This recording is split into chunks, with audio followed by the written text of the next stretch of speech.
এই ছেলে, এমন ছটফট করছো কেন? আমি কি তোমাকে কিস করেছি নাকি? আরে আপনি আমাকে কেন নিয়ে এসেছেন সেটা তো বলেন। আর কে আপনি? আমি তো চিনি না আপনাকে। তোমাকে চিন্তা হবে না। আর আমরা এখানে বিয়ে করতে এসেছি। এখন তোমার আর আমার বিয়ে হবে। পাগল নাকি আপনি? কী সব বলছেন? চেনা নাই জানা নাই অচেনা একটা মেয়েকে বিয়ে করব? অসম্ভব। চিনে কি করবে? আর বিয়ের পরে আস্তে আস্তে চিনে যাবে। আপনি কি মেন্টাল থেকে পালিয়ে আসছেন নাকি? দাঁড়ান, আমি পুলিশে ফোন করি, তারা আপনাকে পৌঁছে দিয়ে আসবে। এই ছেলে, নিজেকে বেশি স্মার্ট ভেবো না। আমি যখন বলেছি বিয়ে করব তোমাকে, তার মানে করব। সো বেশি কথা না বলে কবুল বলো। এতক্ষণ কাজী বসে বসে এদের কথা শুনছিল, এবার আর কথা না বলে পারল না। সে একটু ভয়ে ভয়ে বলল, আপনারা কি বিয়ে করবেন নাকি ঝগড়াই করবেন? যদি বিয়ে না করেন তাহলে বলেন, আমি চলে যাব, আমার কাজ আছে। এই কাজে দেখছেন না, বর আমার বিয়ে করতে রাজি হচ্ছে না। কোথায় একটু বলবেন কিভাবে রাজি করাবো, তা না করে আজাইরা পেঁচাল পারছেন। আপনি তো জোর করে তুলে এনে বিয়ে করতে চাচ্ছেন। এভাবে কি বিয়ে হয় নাকি? বিয়ে করতে দুজনের সম্মতি লাগে। একদম চুপ। আপনার বকবক শুনতে আসি নাই, তাই কম কথা। বিয়ে পড়ান। কি ছেলে তো রাজি না? হবে রাজি। আপনি আপনার কাজ করুন। আর এই ছেলে কত সময় নষ্ট করছো? আমার হাতে এত সময় নাই। আমি করব না আপনাকে বিয়ে। কি করবেন করে নেন। ইস সোনা, এভাবে বলতে হয় না। বিয়ের আগে এসব করলে মানুষ কি বলবে? তার চেয়ে চলো বিয়ে করে নেই, তারপর যা খুশি করো। আপনি অত্যন্ত বাজে প্রকৃতির মেয়ে মানুষ। আমার লজ্জা হচ্ছে আমি কোন সমাজে বাস করি। এই ছেলে, এত জ্ঞান দিও না। মেজাজ গরম করতে চাই না, তাই যা বলছি তাই করো। ছেড়ে দিন আমাকে। বেঁধে রেখে কি প্রমাণ করতে চান? আপনি খুব সাহসী। ওরে জ্বালা, এত কথা বলো কেন? তাড়াতাড়ি কবুল বলো। তোমাকে বিয়ে করার সাথে আমার জীবনের অনেক কিছু জড়িয়ে আছে। বলবো না। কি করবেন? এই কাজী, চোখ বন্ধ করেন। এই কথা বলেই ফিয়া আরাফের ঠোঁটে ঠোঁট ডুবিয়ে দিল। আর অবাক বিস্মিত, এ কি হচ্ছে তার সাথে? অচেনা একটা মেয়ে তাকে তুলে এনেছে, তার উপর আবার কিস করতেছে এইভাবে। আরব সরাতে পারছে না, কারণ তার হাত পা বাঁধা চেয়ারের সাথে। ফিয়া ইচ্ছে মতো কামড়ে কিস করতে লাগলো। আর ছটফট করছে ছোটার জন্য, কিন্তু ফিয়া তো ফিয়াই। সে জোর একটা কামড় দিয়ে ছেড়ে দিয়ে বলল, তুমি খুব হট সোনা। তোমাকে তো আরো আদর করতে মন চাচ্ছে। প্লিজ তাড়াতাড়ি কবুল বলো। আরব ঘৃণায় মুখ ফিরিয়ে দিল। ছি, এত খারাপ মেয়ে মানুষ সে জীবনে দেখেনি। বিয়ের আগে কিনা এসব। আল্লাহ ভালো জানে এই মেয়ের চরিত্র কেমন। ফিয়া এবার আরবকে ভয় দেখাতে তার প্যান্টের চেনে হাত দিতে গেলেই আরব তাড়াতাড়ি করে বলল, প্লিজ এসব নোংরামি করবেন না। মুসলিম ধর্মের বিয়ের আগে মেলামেশা জায়েজ নাই। ওকে সোনা, তাহলে কবুল বলো। ঘরে হালকা আলো, দরজার সামনে দাঁড়িয়ে থাকা দুজন গার্ডের চোখে কড়া হুঁশিয়ারি, যেন পালানোর কোনো রাস্তা নেই। মাঝখানে বাঁধা অবস্থায় বসে আছে আরাফ। ছেলেটার চোখে আতঙ্ক, মুখে ঘৃণা আর রাগ মেশানো অপমান। আর সামনে দাঁড়িয়ে ফিয়া রাগী জেদি এমন দৃষ্টিতে তাকিয়ে আছে যেন সব কিছু ঠিক আগেই ঠিক করে রেখেছে। কাজী এবার গলা খাকারি দিয়ে বলল, তাহলে বিয়ে পড়ায়? হ্যাঁ, শুরু করেন। ছেলে রাজি করানো হয়ে গেছে। আমি রাজি না। বিয়ে করব না আমি। আপনি যা খুশি করেন। আমি কাউকে চিনি না, আপনাকেও না। এভাবে জোর করে। সোনা, এখনো কথা বাড়াইছো? যে যার মতন পরিবেশ বুঝে কথা বলে। আমি কিন্তু খুব ভদ্রভাবে ম্যানেজ করেছি। কবুল বললেই সব শেষ। আল্লাহর নামে বলছি, আপনাকে বিয়ে করে আমি মানব না কিছুই। বের হলেই পাবেন না আমাকে। বের হলে? খুব সাহসী কথা বলছো দেখছি। বের হওয়া এত সহজ না সোনা। আর আমি তোমাকে ছেড়ে দিতে আসিনি। তোমাকে ছাড়া আমার কত কিছু ভেস্তে যাবে তুমি জানোই না। তাহলে শুরু করি। শুরু করেন। ছেলে কবুল বলবে। আরাফ চৌধুরী, আপনাকে আমি ফিহা সুলতানার সাথে বিয়ে দিচ্ছি। আপনি কি কবুল করেন? আরাপ মুখ ফিরিয়ে নিল। রাগে অপমানে ঘৃণায় চোখ লাল। হাত পা বাঁধা না থাকলে হয়তো এই মুহূর্তে দরজা ভেঙে পালাতো সে। কাজী আবার বলল, কবুল বলেন বাবা। সোনা, কবুল না বললে আমি কিন্তু আবার তোমার প্যান্টের চেনে হাত দিব। আর এবার শপথ করে বলছি, ছাড়বো না। কবুল করলাম। এই শব্দটা তার গলা থেকে বের হলো না, বরং ছিঁড়ে নেওয়া হলো, ঠিক যেন তাকে নিজের ইচ্ছে নয়, জোরে সামনে মাথা নত করতে হলো। ফিয়া হাসলো এক ধরনের সন্তুষ্টি নিয়ে। কাজী দ্বিতীয়বার বললেন, আপনি কি কবুল করেন? কবুল করি। আপনি কি কবুল করেন? কবুল করি। কিন্তু এই কবুল তিনবারে যে অভিশাপ সে অনুভব করলো বুকের ভেতর জমাট দুঃস্বপ্নের মতো। ফিয়া সামনে দাঁড়িয়ে মনে মনে বলল, তুমি পালাতে পারবে না আরাফ। তোমাকে আমি অনেক কষ্টে পেয়েছি। আমার হিসাব শেষ না হওয়া পর্যন্ত তুমি কোথাও যাচ্ছ না। একবারই শুধু বের হতে পারলে এই মেয়েটা জীবনেও খুঁজে পাবো না। এই বিয়ে আমি কখনোই মানব না। দুজনের চোখে দুটো আলাদা জেদ, একজনের জেদ ধরে রাখার আর অন্যজনের জেদ পালানোর। এখান থেকে শুরু হচ্ছে তাদের আগুন ঠান্ডার খেলা। বিয়ে পড়া শেষ হতেই আরফ দাঁত চেপে উঠে পড়ল।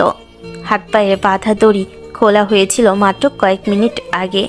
সুযোগ পেয়ে দরজার দিকে এগিয়ে গেল সে, যেন জীবনে আর কখনো এই জায়গার মুখ না দেখে।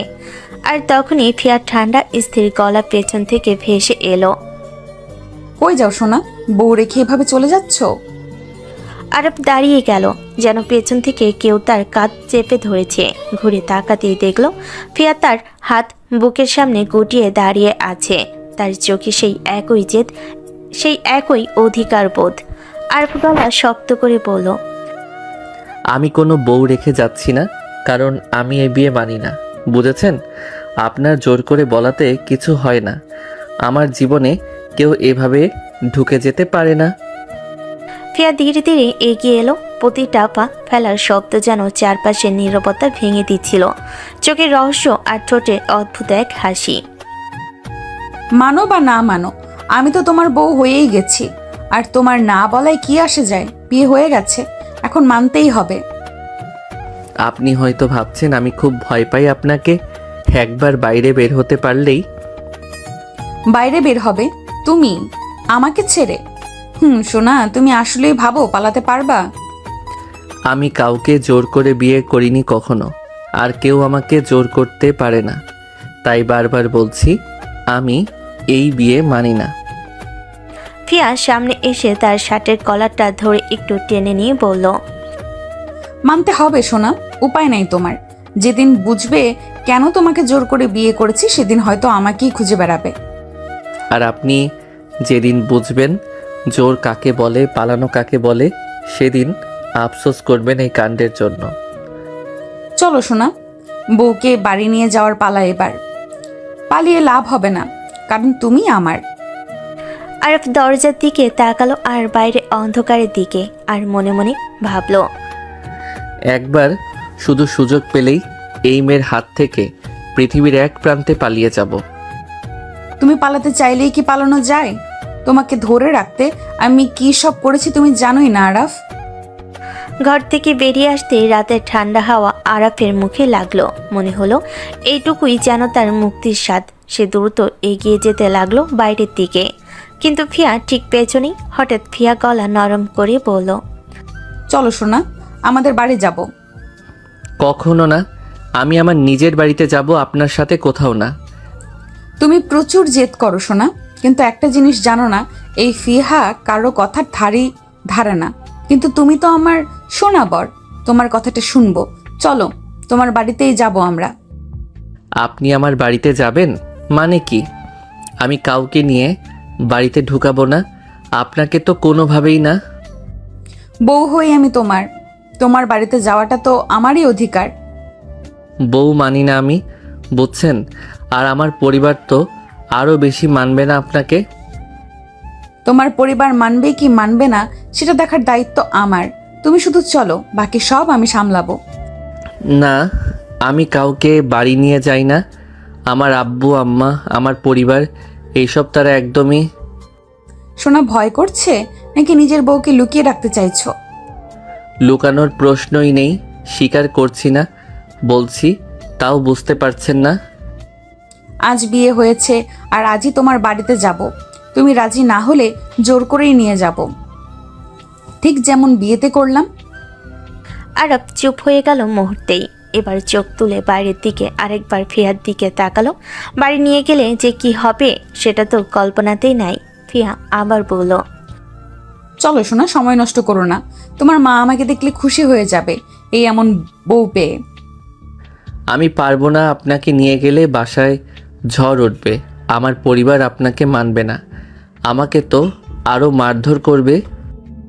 ঠিক আছে, মেনে না নিক, কিন্তু তুমি আমার আর আমি তোমার, তাই তোমার বাড়িতে এই প্রথম পা ফেলবো আমি। দুজনের চোখে দুই রকম আগুন, একজনের ভয় আরেকজনের বেপরোয়া অধিকার। ফিয়ার চোখে পাতা ফেলে এক মুহূর্ত তাকিয়ে রইল, তারপর হঠাৎ কাছে এসে আরফের মুখ জোরে নিজের দিকে টেনে নিয়ে ঠোঁটে একটা চুমু এঁকে দিল। তাড়াতাড়ি চলো শোনা, বেশি দেরি করলে এখানেই বাসা শুরু করে দেব বলে দিলাম। এ কি বলেন, লোকজন দেখবে। দেখুক, এখন তুমি আমার স্বামী, এটা লুকানোর কিছুই নেই। ঠিক আছে ঠিক আছে, যাচ্ছি, কিন্তু এসব করবেন না আর। এই সবই তো বউরা করে স্বামীর সাথে, তুমি বুঝবে আস্তে আস্তে। গাড়িতে বসতেই আরফ কোনায় গুটিসুটি মেরে বসলো, জানালা দিয়ে বাইরে তাকাচ্ছে, যেন পৃথিবীর শেষ আলোটা খুঁজছে। ফিয়া আস্তে আস্তে তার দিকে ঝুঁকলো। হঠাৎ আরব টের পেল ফিয়ার আঙ্গুল তার চিবুকে, তারপর ফিয়ার ঠোঁট আবার ছুঁয়ে গেল তার ঠোঁট। একটা মৃদু টান টান উত্তেজনাময় চুমো। ভয় পাচ্ছ নাকি সোনা? আপনার মতো বেহায়া মেয়ে মানুষ জীবনে দেখিনি। স্বামীকে আদর করলে কেউ বেহায়া হয়ে যায় না সোনা, বরং এটা অধিকার। এবার সে আরেকটু দুষ্টামি করলো, তার ঠোঁট আলতো করে ছুঁয়ে গেল আরফের গলার পাশে। একটা উষ্ণ শিহরণ ধরনো স্পর্শ। আরফ কেঁপে উঠল। প্লিজ এসব করবেন না, আমি মুসলিম মানুষ, বিয়ের পর এসব ঠিক আছে, কিন্তু এভাবে এই পরিস্থিতিতে। এভাবেই ভালো লাগে, তোমাকে জ্বালাতে মজাই তো। আর একটু ঝুঁকে তার বুকের উপর মাথা রেখে আস্তে চাপ দিল। আরফ রাগে কেঁপে উঠল। আল্লাহ আপনাকে কি দিয়ে বানাইছে? তোমার বাপ আচরের হাড় দিয়ে সোনা। গাড়ির পুরো রাস্তা ফিয়ার দুষ্টামি, চুমু, গলায় মুখ ডুবিয়ে দেওয়া আর আরফের রাগে ঘৃণায় কাপা সব মিলিয়ে এক এলোমেলো উত্তেজনাময় যাত্রা। আরফ জানালা ধরে বসেছিল, মনে মনে শুধু একটাই কথা, এই মেয়ে যদি আমার বাড়িতে ঢুকে পড়ে, আজ বাসায় আসলেই ঝড় উঠবে। ঝড় উঠুক, তাতে আমার কিছু যায় আসে না, আমার সোনা বরকে আমি নিয়ে যাচ্ছি। গাড়ি থামতেই আরাফের বুকের ধরফর যেন দ্বিগুণ হয়ে গেল।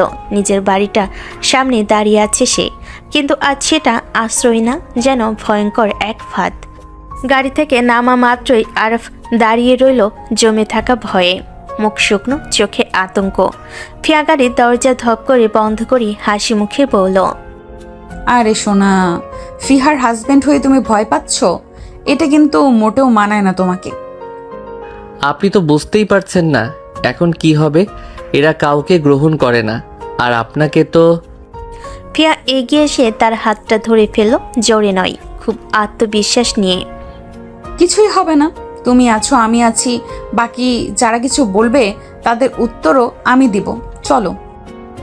আরব কিছু বলতে গিয়েও থেমে গেল, মুখে আতঙ্ক, চোখে প্রশ্ন, কিন্তু ফিয়ার হাতে টানে যেন পা চলতে বাধ্য হলো।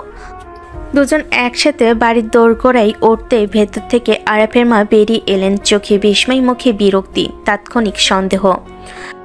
আরাফ, এই মেয়েটাকে, একে তুমি নিয়ে এসেছো কেন? আরাফ মুখ নিচু করলো, কথা আটকে গেল, কিন্তু ফিয়া হাত শক্ত করে ধরে এগিয়ে গিয়ে সরাসরি বলল, আমি নতুন বউ, এই আরাফকে বিয়ে করেছি। ঘরের ভেতর যেন বিস্ফোরণ হলো, মুহূর্তে সবে বেরিয়ে এলো, চোখ বড় বড় করে তাকিয়ে আছে ফিহার দিকে।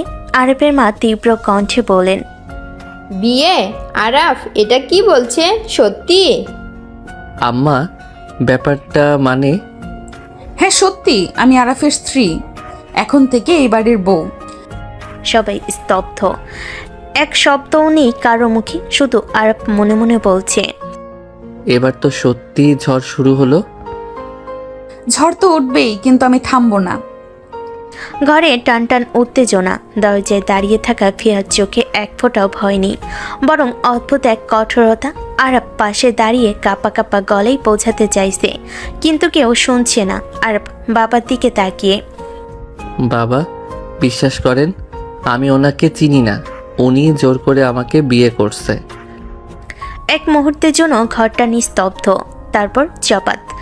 আরবের মুখ ঘুরে গেল এক পাশে, তার গাল লাল হয়ে উঠল। তুই জানিস না আমাদের বাড়িতে এসব প্রেম প্রীতি চলে না। আমি এসব কখনো পছন্দ করিনি। তুই এর সীমা ছাড়িয়ে ফেলি আরফ। আমি সত্যি বলছি, আমি থাম, একটা ছেলে ভুল করতে পারে, কিন্তু একটা মেয়ে জোর করে বিয়ে করে এই গল্প কেউ বিশ্বাস করবে? এমন ভাবিস কেন? আজ থেকে তোর এই বাড়িতে কোনো জায়গা নেই, এখনই বেরিয়ে যা। আরব স্তব্ধ, শ্বাসটা বুকে আটকে আসে।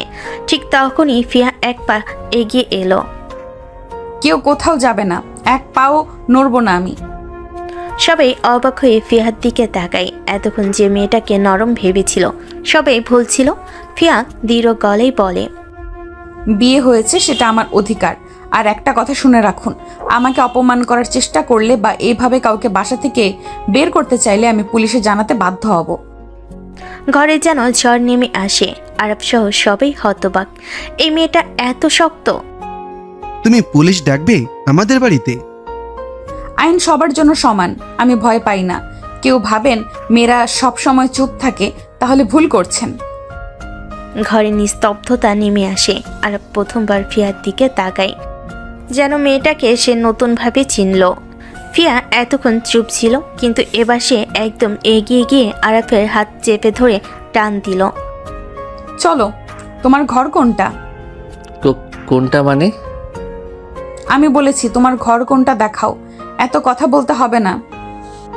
চুপচাপ বাধ্য ছাত্রের মতো আরব সামনে এগোলো। ঘরের সামনে গিয়ে থামতেই ফিয়া তার হাত টেনে নিয়ে দরজা ঠাস করে বন্ধ করে দিল ভেতর থেকে। বহিরাঘাতে ঘরে তীব্র নীরবতা। বাইরে বাদ ভাঙ্গা ঝড়। আশরাফ চৌধুরী চোখ লাল, রাগে কাঁপছে তার চোয়াল। দেখলে দেখলে তোমার ছেলের শিক্ষা? একটা বেয়াদব ছেলে বিয়ে করে এনেছে, তার থেকেও বড় বেয়াদব। আমি কখনোই মানব না এই বিয়ে। কিন্তু আরাফ তো আগে বলল সে মেয়েটাকে চেনে না, জোর করে বিয়ে। এইটা কি সত্যি হতে পারে? ওর নাটকে বিশ্বাস করো তুমি? বিয়ে করে বাড়িতে এনে এখন গল্প শোনাচ্ছে চিনে না। এরকম আজগবি মিথ্যা আমি মানি না। ছেলে যে যা খুশি করলে তার বাপ মা বিশ্বাস করবে, এই সাহস ওদের কে দিল? মায়ের মুখ পড়ে গেল। মনে মনে যেন ভয়, লজ্জা, অপমান সব মিলিয়ে ঝড় বয়ে যাচ্ছে। আর বাবার রোষ যেন থামার নাম নেই। আশরাফ আবার গর্জে ওঠেন, ও ঘরে ঢুকেছে ঠিক আছে, কিন্তু এই বিয়ে আমি মানব না। শালীনতা, নিয়ম এসব ওদের কাছে মূল্যহীন। আপনি কি করলেন? আমার বাবার সাথে এমন কথা কেউ বলে না। আপনি পুরো বাড়িটাকে মাথায় তুলেছেন। তো কি করতাম? বিয়ে করেছো মানলে তো এই ঝামেলা হতো না সোনা। তুমি নিজেই গোল বাঁধিয়ে রেখেছো। আপনার মতো মেয়েকে কেউ মানবে না। আপনি একদম অসভ্য মেয়ে মানুষ। ফিয়ার মুখে এক মুহূর্তের জন্য দুষ্টু হাসি খেলে গেল। হঠাৎ সে এগিয়ে এসে আরফের গলা দুহাতে জড়িয়ে ফেল। সোনা, এত রাগও কেন? এসো একটু আদর করে দিই, তাহলে বিয়ের ফিলটা ঠিকই অনুভব করতে পারবে। কথা শেষ হতেই সে কাছে নেমে এলো। ধীরে ধীরে ঠোঁট ছুঁয়ে দিল আরফের ঠোঁটে। আরফ যেন শোকের মতো পিছিয়ে গেল। হাত দিয়ে ঠিকই সরিয়ে দিল ফিয়াকে। একদম কাছে আসবেন না, শুনছেন? আমি মানি না এই বিয়ে, বুঝেছেন? আরফ তাকে সরিয়ে দেওয়া মাত্রই ফিয়ার চোখ দুটো রাগে জলজল করে উঠল। সে হঠাৎ সামনে এসে আরফের ঠোঁটে হালকা একটা কামড় বসিয়ে দিল। আমাকে না মেনে উপায় নেই সোনা, বেশি বাড়াবাড়ি করবে না, না হয় তোমাকেই সামলাতে আমার বেশি সময় লাগবে না। তারপর কোনো সুযোগ না দিয়ে সে আবার ঝুঁকে এসে আরফের ঠোঁটে একটা গভীর কিস এঁকে দিল। ঠোঁট থেকে গলা পর্যন্ত ছুঁয়ে নিল দ্রুত, অভিমানী আগ্রাসনে। তারপর হাত ধরতে বাথরুমের দিকে যাই। দরজার কাছে এসে পেছনে তাকিয়ে একটা দুষ্টু হাসি দিল। ফ্রেশ হয়ে আসছি সোনা, কোথাও যেও না। দরজা বন্ধ হওয়ার শব্দ। ফিয়া ভেতরে যাওয়ার সাথে সাথেই আরব চুলে হাত বুলিয়ে বিরক্তিতে ফুঁসতে লাগলো। আল্লাহ, এ কোন মেয়ের পাল্লায় পড়লাম আমি? এ তো সারাদিন শুধু কিস করতে থাকে, মানুষের কি একটু লজ্জা থাকে না?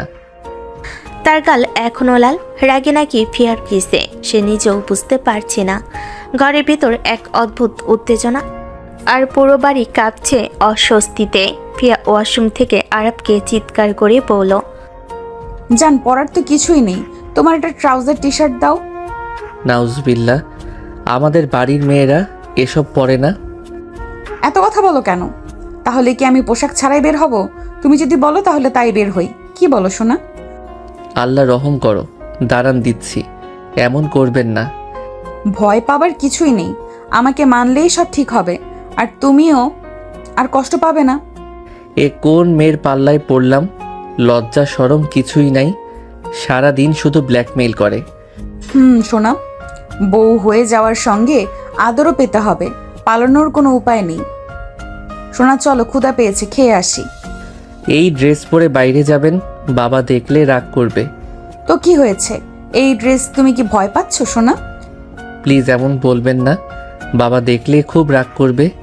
আমার কিছু যায় আসে না সোনা, চলো, ক্ষুধা পেয়েছে। দুজন বের হওয়ার সময় আরবের বাবা আর চোখে দেখে ফিয়ার ড্রেস। আশরাফ চৌধুরী রেগে চিৎকার করে বলল, কি? এই কি অবস্থা? আমার ছেলের বউ এমন ড্রেস পরে বাইরে যেতে পারে? বাবা আমি বলেছি, কিন্তু উনি জোর করে। শ্বশুর মশাই, রাগ কেন করছেন? আমার আর কোনো ড্রেস নাই, তাই এটা পরেছি। আশরাফ চৌধুরী কপালে ভাঁজ ফেলে আরবের দিকে চোখ সরিয়ে বলেন, তোমার মায়ের শাড়ি নিয়ে দাও, তাও যেন এই পোশাকে বাইরে না আসে। বাবা ঠিক আছে। শোনা, ভয় পাওয়ার কিছুই নেই, শাড়ি পরলেই সব ঠিক হয়ে যাবে। নাও, এটাই সবচেয়ে সুন্দর শাড়ি, বাইরে বের হওয়ার আগে পরে নিও। শোনা, এখন এই শাড়ি পরে যাব, আর সবাইকে দেখিয়ে দেই আমি তোমার বউ। এ কোন মেয়ের পাল্লায় পড়লাম? সারাদিন শুধু ঝগড়ার কিস, এখন শাড়ি নিয়ে মাতামাতি। ফিয়া শাড়ি পরে আরবের সামনে দাঁড়িয়ে হাসি দিয়ে বলল, জান দেখো, আমাকে হট লাগছে না? কী সব ভাষা বলছেন? ভালো মেয়েরা এসব ভাষা উচ্চারণ করে না। তোমার সামনে সব বলতে পারি জান, কারণ তুমি আমার জান। ভুলে যান, কেন আমি মানি না আপনাকে? মানতে হবে না সোনা, শুধু একটু আদর করে দেই। কথা শেষ হতেই ফিয়া ধীরে ধীরে আরবের ঠোঁটে ঠোঁট রেখে কিস করতে লাগলো। আরব অবাক হয়ে চোখ বড় করে দেখছে, কিছু বলতে পারছে না, শুধু রক্তচাপ বেড়ে যাচ্ছে। ফিয়া কিস থামিয়ে একটুখানি বিরতি নিয়ে বলল, শোনো, তুমি পালাতে পারবে না, আমি চাই এই বউ হওয়ার ফিলটা পুরোপুরি অনুভব করি। আরব কিছু বলতে চাইছিল, কিন্তু ফিয়ার হাত আর ধোঁয়াশা চোখের সামনে, সে সরতে পারছে না। ফিয়া আবার ধীরে ধীরে আরবের গলার পাশে ঠোঁট রাখলো, চুমু দিয়ে বলল, দেখলে, এইভাবেই তোমার বউ তোমাকে আদর করে। একদম কাছে আসবেন না, আমি মানি না এই বিয়ে। শোনা, আমি চাই তুমি জানো, এই বউ এখন শুধু তোমার। আল্লাহ রক্ষা করো, সারাদিন শুধু আদর কিস আর ঝগড়া। এবার একটু আরাম করো, বাসর শুরু করি, তোমাকে দেখিয়ে দেব আমি কেমন বউ। আল্লাহ, আমার ভাগ্য। সোনা, পালানোর কোনো উপায় নেই, তুমি এখন আমার।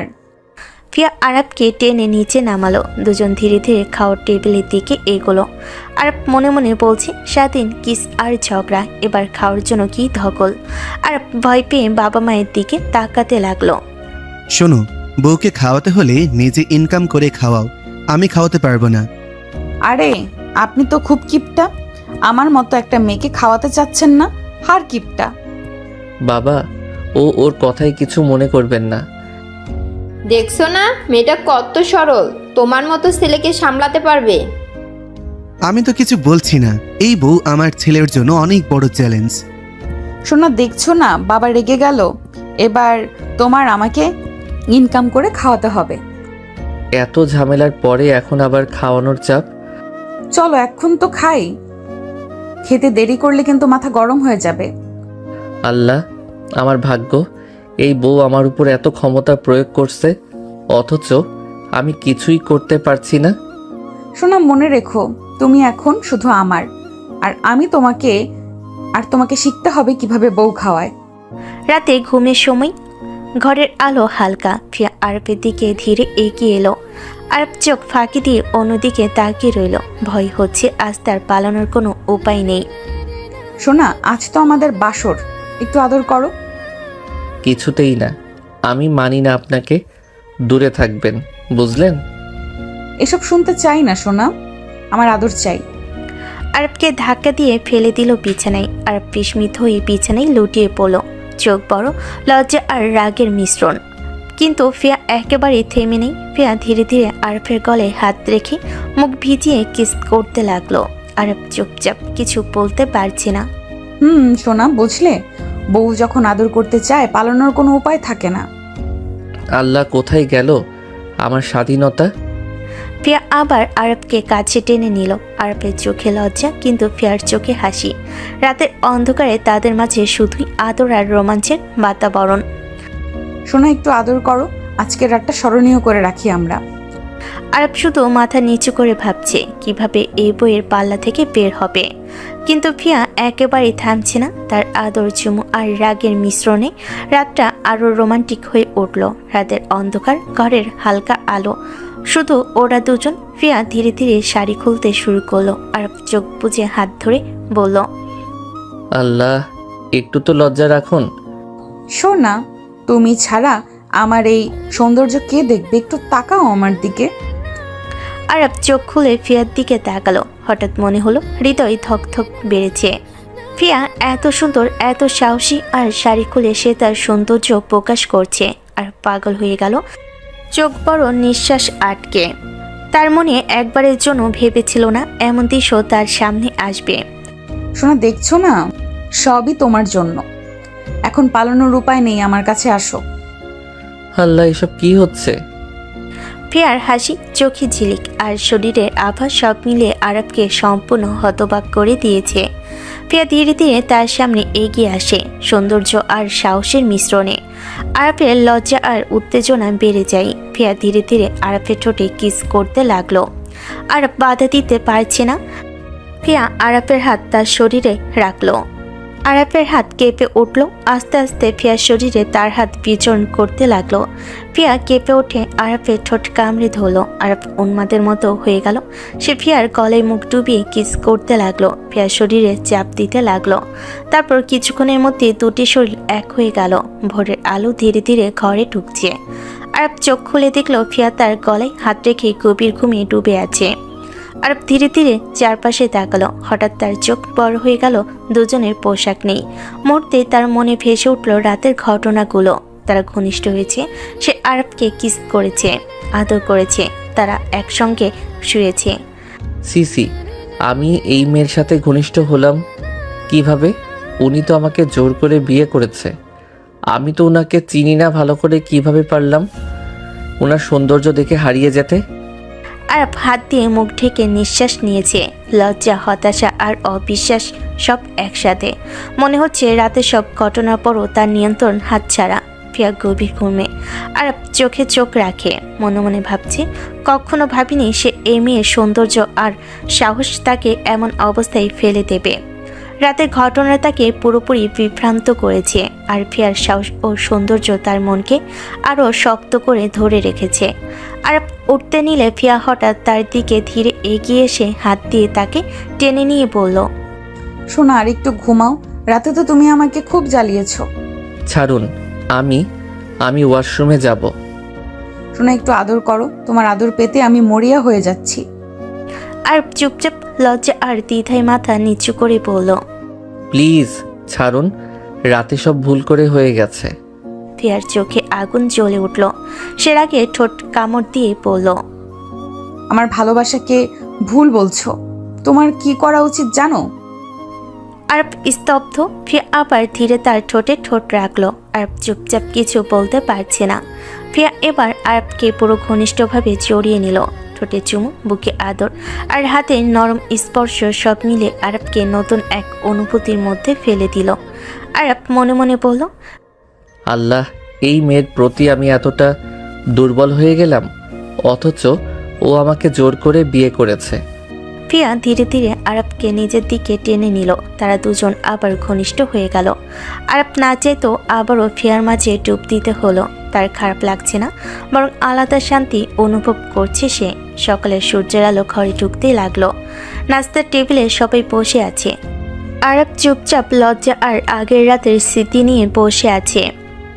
তোমাকে না বলেছি নিজে ইনকাম করে বউকে খাওয়াবে, আমি খাওয়াতে পারবো না। বাবা আমি ইন্টারভিউ দিতে যাব। এত রাগ করো কেন? নতুন বউ কি ভাববে? যা ভাবার ভাবুক, তাতে কিছু আসে না। আরব হালকা মাথা নিচু করে চুপচাপ মনে মনে ভাবছে নতুন বউকে খাওয়ানো, আদর আর আগের রাতের সব ঘটনা সব মিলিয়ে তার জন্য এক ধরনের চাপ হয়ে উঠেছে। এত চিন্তা করো না, আমি আছি তোমার সাথে। তুমি যেখানে আমি সেখানে। আল্লাহ, এই বউ আমাকে পুরোপুরি ঘিরে ফেলেছে। দিনের বেলায়ও পালানোর কোনো উপায় নেই। চলো সোনা, আগে খেয়ে নাও, তারপর ইন্টারভিউ। নাস্তা সেরে আরব চুপচাপ নিজের রুমের দিকে হাঁটলো। মাথার ভেতর হাজারটা চিন্তা, বাবার রাগ, ফিয়ার বেপরোয়া আচরণ আর আগের রাতের ঘনিষ্ঠতা সবই তাকে অস্থির করে রেখেছে। দরজার সামনে পৌঁছাতে ভেতর থেকে ফিয়ার নিচু গলা শোনা গেল, তার কণ্ঠে অদ্ভুত নরমতা, আবার কোথাও যেন উদ্বেগ মেশানো। তোমার প্রাপ্য তোমাকে ফিরিয়ে দিব আমি, তুমি চিন্তা করো না। তোমার জন্যই আজ আমি এই কঠিন পদক্ষেপ নিয়েছি। কথাগুলো শুনে আরাফের বুক ধরফর করতে লাগলো। প্রাপ্য? কার প্রাপ্য?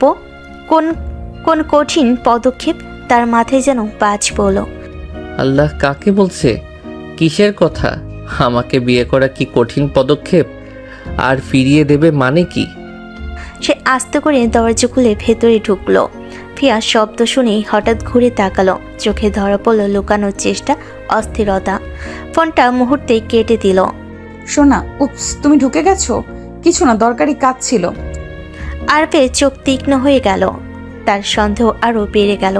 ফিয়া যেন গভীর কিছু লুকাচ্ছে। কি কথা হচ্ছিল? কাকে প্রাপ্য বলছেন? আর কোনো কঠিন পদক্ষেপ? ফিয়া চোখ নামিয়ে ফেলে, ঠোঁট কামড়ে যেন কোনো মতেই সত্য বলতে চায় না। এসব জানতে হবে না তোমার, তুমি শুধু আমার স্বামী হয়ে থাকো, বাকিটা আমি সামলে নেব। কথাটা শুনে আরফের মনে ভয়, রাগ আর অদ্ভুত এক গরম অনুভূতি ছড়িয়ে গেল। এই মেয়েকে কিসের মধ্যে আমি পড়ে গেছি? উনি আমার থেকে কি লুকাচ্ছে? তবুও মুখে কিছু বলতে পারল না। ফিয়া এগিয়ে এসে হালকা হাসলো, যেন আগের কথাই ছিটে ফোটা নেই। সোনা, এত চিন্তা করো কেন? চলো তোমার ইন্টারভিউর জন্য শার্ট অর্ডার করে দেই। এই মেয়ে আমাকে জোর করে বিয়ে করেছেই বা কেন? আর আমি কেন তার রহস্যে ডুবে যাচ্ছি? ফিয়া ততক্ষণে আলমারির কাছে গিয়ে ব্যস্ত হয়ে গেছে, কিন্তু তার চোখে ঝিলিক কিছু একটা সে লুকাচ্ছে, কিন্তু বড় কিছু ভয়ঙ্কর। আর হালকা দ্বিধায় চিন্তায় ডুবে ফিয়া ধীরে তার শার্ট আয়রন করে দিল। হাতে ছোঁয়ে আরফের মন কেঁপে উঠল। শোনা, অন্য কিছু নিয়ে ভেবো না, আমাকে নিয়ে ভাবো।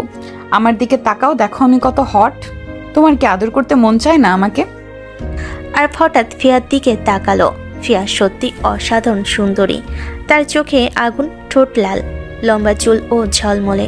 আর মনে মনে বলল, আল্লাহ, এই মেয়ের সৌন্দর্য আমার কি করা উচিত? ফিয়ার কাপা ঠোঁটের কাছে গিয়ে আর ধীরে কিস করলো। ফিয়া হেসে ফেল, তারপর ফিয়া প্রস্তুতি নিয়ে বলল, শোনা, ইন্টারভিউ দিতে চাচ্ছ? তুমি নিজেকে সামলাও। আরব চুপচাপ মনে মনে সব হিসাব মিলিয়ে ভাবছে। ফিয়ার আনন্দ, সৌন্দর্য, সাহস সব মিলিয়ে তাকে হার মানতে বাধ্য করেছে। সারাদিনের এই উত্তেজনা তাকে পুরোপুরি ঘিরে রেখেছে। বিকেলের আলো ঘরের মধ্যে ঢুকছে। আরব মাকে জানাতে ঘরে ঢুকলো, মুখে খুশির ঝিলিক। মা, আমার চাকরি হয়ে গেছে। ও সোনা, খুব ভালো, আল্লাহ তোমার মঙ্গল করুক। এতদিনে কাজের কাজ করেছো, এবার তো সংসার সামলাতে হবে। আর ফেসে মাথা নেড়ে চুপচাপ কক্ষের দিকে চলে গেল। ঘরে ঢুকতেই দেখল ফিয়া ফোনে ব্যস্ত।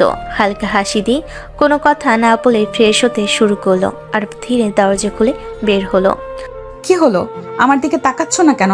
আমাকে কি সুন্দর লাগছে না? সব সময় এসব বলবেন না তো, আমার অস্বস্তি হয়।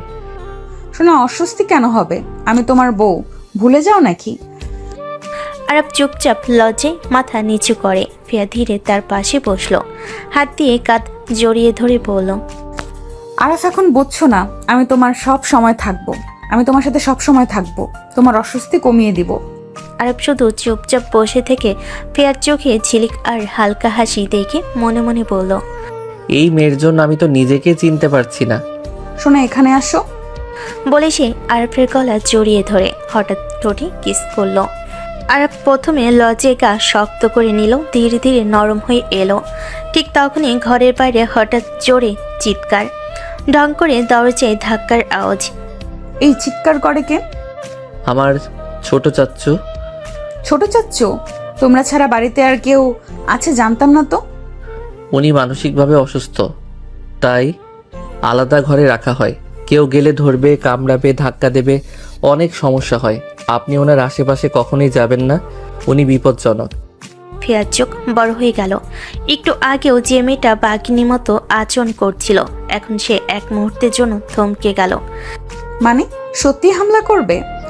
হ্যাঁ, আপনি গেলে বিপদ হবে।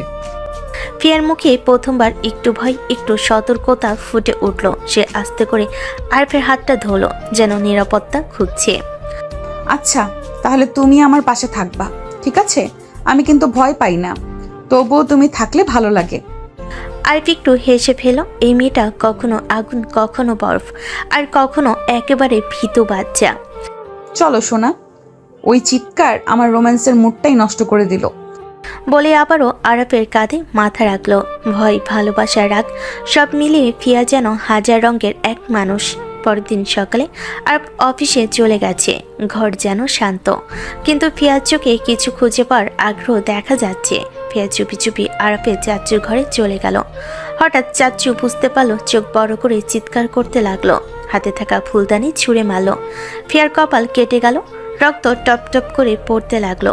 আরফের মা চিৎকার শুনে দৌড়ে এসে ফিয়াকে দৌড়ল, চোখের কণ্ঠে সতর্কতা। ওখানে কেন গিয়েছো? আজাদ মানুষ দেখলেই পাগলামি করে, বেশি আঘাত করতে পারে, আর যেও না কখনো। ফিয়া ব্যথায় কেঁপে উঠল। আরফের মা হালকা ব্যান্ডেজ দিয়ে ফিয়ার কপালে বাঁধালো। ফিয়া মনে মনে বলল, আঘাত তো পেলাম, কিন্তু তেমন কিছু তো দেখতেই পেলাম না। ফিহা, এবার থেকে সাবধানে চলো। আজাদ মানুষকে দেখলে হুঁশ থাকে না, যা পায় তাই ছুঁড়ে মারে। ফিয়া চুপচাপ ব্যথা আর লজ্জা মিলিয়ে মাথা নিচু করলো। মনে মনে ভাবছে, এমন বিপদ হওয়ার কথা ভাবিনি। এই ঘটনা ফিয়াকে শিখিয়ে দিল, এই বাড়িতে সবসময় তার ইচ্ছে মতো চলা সম্ভব নয়। আরফের বাবা মা ও ছোট চাচ্চুর জন্য তাকে সবসময় সতর্ক থাকতে হবে।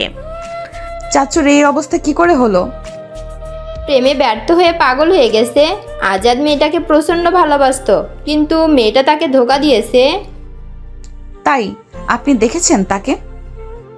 আমি কিভাবে দেখব? কিন্তু আরাফের বাবা বলেছে আমাকে, মেয়েটা বড় লোক বাবার বেহায়া মেয়ে ছিল। আজাদের থেকে ভালো কাউকে পেয়ে তাকে ছেড়ে দিছে। ফিয়ার হাত মুষ্টিবদ্ধ হয়ে গেল। সে দাঁতের সাথে দাঁত চেপে ধরেছে, যেন রাগকে কন্ট্রোল করতে যাচ্ছে। চোখ বন্ধ করে কয়েকটা শ্বাস ফেলে বলল, কারো সম্বন্ধে না জেনে কিছু বলতে হয় না। জেনেই তো বললাম, আরাফের বাবা বলেছে তো। অন্যের কথা বিশ্বাস করার পৃথিবীর সবচেয়ে বোকামি, হোক সেটা আপনার খুব কাছের কেউ, কিন্তু সবাই বিশ্বাসের যোগ্য না। ফিয়া চলে গেল নিজের রুমে। তার রাগে মাথা ফেটে যাচ্ছে। তার এখন মাথা ঠান্ডা করার জন্য গোসল করা দরকার, তাহলে সে কিছুটা শান্ত হতে পারবে। রাত গভীর। অফিস থেকে ফিরে রুমের দরজায় পা রাখা মাত্রই আরাফের চোখ প্রথমেই আটকে গেল ফিয়ার মাথায় ব্যান্ডেজে। তার মুখ মুহূর্তেই ফ্যাকাশে হয়ে গেল, চোখে ভয়, রাগ, উদ্বেগ সব একসাথে। আরাফ দৌড়ে এসে ফিয়ার সামনে দাঁড়ালো। ফিহা, এটা কি? মাথায় ব্যান্ডেজ কেন? কি হয়েছে আপনার? তেমন কিছু না, আপনার চাচু ফুলদানি ছুঁড়ে মারছে, একটু কেটে গেছে। আমি কি বলেছিলাম চাচ্চুর কাছে যাবেন না? এটা কি বলিনি? কথা শুনেন না কেন আপনি? ওর মাথায় সমস্যা, কাছে গেলেই হামলা করে। আপনি কেন গেলেন? ফিয়া ঠোঁট কামড়ে নিচু মাথায় দাঁড়িয়ে রইল। আর ফের রাগ, অথচ তার রাগের মধ্যে যেন ভয়। সবটুকুই ফিয়ার মন ছুঁয়ে গেল। আরে তেমন কিছু হয়নি তো, এত চিন্তা করো না, ব্যথাও কমে গেছে। চিন্তা না করে উপায় আছে? অফিসে কত টেনশন, আর বাসায় এসে দেখি আপনি এই অবস্থায়। আপনার কিছু হলে আমি... সবটা শেষ করতে পারল না আরাফ। নিজের অজান্তে ফিয়ার মাথায় আলতো করে হাত রাখলো। প্লিজ কথা শুনবেন, নিজের দিকে খেয়াল রাখবেন, আর চাচ্চুর ঘরের কাছে যাবেন না আর কখনো। ফিয়া একটু মুচকি হেসে চোখ তুলে তাকালো। সে রাগী আরাফের এই যত্নে এক অদ্ভুত প্রশান্তি খুঁজে পেল। ঠিক আছে, কথা শুনবো, কিন্তু তুমি এত মান অভিমান করো কেন? আরব মুখটা ফেরালো, রাগের আড়ালে যত্ন লুকিয়ে ফেলতে চাইলেও সেটি স্পষ্ট বোঝা যাচ্ছিল। কারণ আপনি আমার। জানি স্ত্রী। রাতটা নেমে এসেছে, ঘরে হালকা আলো, ফ্যানের মৃদু শব্দ আর ফিয়ার ক্লান্ত মুখ সবকিছু মিলে ঘরটা অদ্ভুত নির্জন লাগছে। আর ফ্রেশ হয়ে ঘরে ঢুকলো। ফিয়াকে বিছানায় আদর্শ দেখে থমকে দাঁড়ালো, তার মুখে যেন ক্লান্তির ছাপ, ব্যান্ডেজটা মাথায় আরও তীর সমান। আর ধীরে ধীরে কাছে এসে বলল, চলুন খাবার খান, অনেক রাত হলো। ভালো লাগছে না, খাবো না আমি। স্বরের ভেতর ব্যথা লুকানো আর একটু অভিমানও আছে। আর বুঝে গেল মাথায় এখনো ব্যথা করছে। সে বিছানার পাশে বসে ফিয়ার কপালের কাছে হাত রাখলো। ব্যথা করছে তাই না? কিন্তু আচ্ছা, আপনি উঠবেন না, এখানে বসে থাকুন, আমি খাবার নিয়ে আসছি। না না, তুমি কেন যাবে? আমি না, আপনি বসে থাকুন, আপনার মাথা ব্যথা করছে, আজকে আর কোনো কথা শুনবো না। ফিয়া থেমে গেল, এমন আদর্শে আশা করেনি। চোখে ছোট্ট হাসি ফুটে উঠল। আর নিচে নেমে গেল, তার তাড়াহুড়ো করা পায়ের শব্দে বোঝা যাচ্ছিল সে কতটা চিন্তায় আছে। 5 মিনিট পর ট্রে হাতে ফিরে এলো, ভাত, ডাল, মাছ, একটুখানি ভর্তা, সব সাজানো। আর ট্রে বিছানায় রাখলো। আসুন একটু খান, না খেলে মাথা আরও ধরবে। আমি নিজেই খেতে পারবো। পারলেও আজকে লাগবে না, আজকে আমি খাওয়াবো। সে চামচে খাবার তুলে ফিয়ার মুখের সামনে ধরল। ফিয়া একটু লজ্জা পেয়ে মুখ সরিয়ে নিল। তুমি এমন করলে তো ভালোই লাগে। ভালো লাগা ঠিক আছে, আগে মুখটা খোলেন। ফিয়া মুখ খুলল আর আলতো করে খাইয়ে দিল। চামচে চামচে খাবার দিতে দিতে তার চোখে এক ধরনের কোমলতা নেমে এলো, যেন দিনের সব রাগ মুছে গেছে। ফিয়ার গাল লাল হয়ে উঠল। আমাকে এত যত্ন করে কেউ কখনো খাইয়ে দেয়নি। তাহলে ঠিকই করছি যত্ন করে। তুমি রাগ করলেও ভালোবাসো খুব, তাই না? আমাদের সম্পর্ক কি ভালোবাসার? ভালোবাসা এমন একটা জিনিস, মানুষ পাগল হয়ে গেলেও তাকে ভুলতে পারে না। আমরা তো একসাথে থাকি, ঠিক ভালোবাসা হয়ে যাবে, কি বলো? রাতটা নিস্তব্ধ। জানালার ফাঁক দিয়ে চাঁদের আলো ঢুকে পড়েছে ঘরের ভেতর। ফ্যানের হালকা শব্দ আর ফিয়ার মাথায় ব্যান্ডেজ, সব মিলে এক অদ্ভুত শান্ত পরিবেশ। আর বিছানায় শুয়ে আছি, দিনের ক্লান্তি এখনও শরীরে। ঠিক তখনই ফিয়া আস্তে আস্তে তার দিকে শরীরটা সরিয়ে নিয়ে এলো। ফিয়া দুহাতে আরবকে জড়িয়ে ধরল, বুকের ওপর মুখ রেখে চোখ বন্ধ করলো। শোনা, আজকে তুমি অনেক যত্ন করলে, খুব ভালো লাগলো। আরবি একটু নড়ে উঠল, যেন বুঝতে পারছে না কি করবে। তারপর নিজেকে ঠিক করে নিল। মাথা ব্যথা করছে এখনো? না, এখন আর কিছুই লাগছে না, তুমি পাশে আছো, তাই সব ঠিক। আরব খেয়াল করলো ফিয়ার মুখ কাঁধে ঠেকানো, দুহাত তার বুকে জড়িয়ে আছে।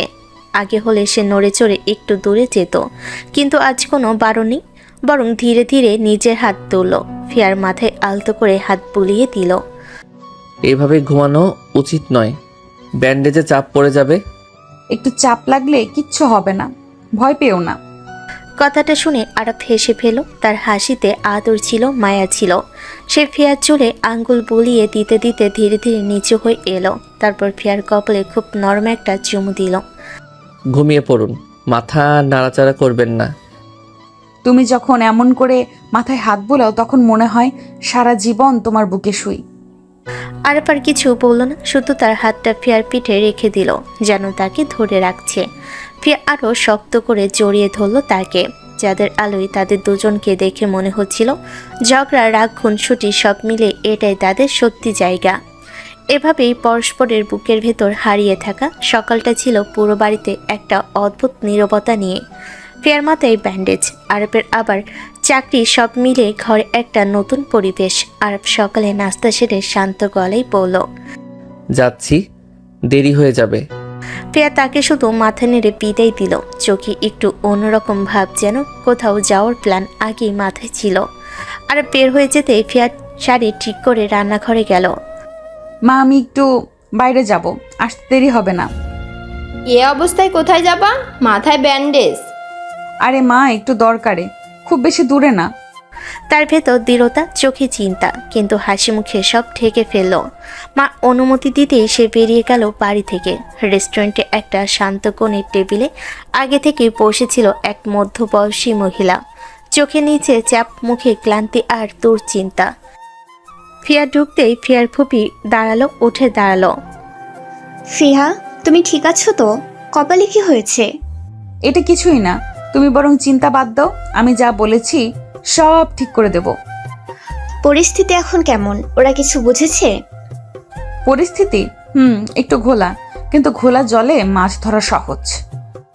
তবে কি এখনো বলার মতো সময় হয়নি? সময় হবে, ঠিক মুহূর্তে বললেই সব উল্টে যাবে। তুমি শুধু অপেক্ষা করো। তুমি নিশ্চিত তো এটা তোমার পক্ষে বিপজ্জনক হবে না? বিপদ? আমি ভয় পাই না। তোমার জন্যই তো আমি আরো বড় কিছু করতে পারি। ফিয়ার ফুপি দীর্ঘ নিঃশ্বাস ফেলল, যেন একটা আশার আলো পেল ফিয়ার চোখে। ফিয়া উঠে দাঁড়ালো। চলো এখন যাই, পরের ধাপটা আমার হাতে। পরিস্থিতি যাই হোক, বদলাতে আমার বেশি সময় লাগে না।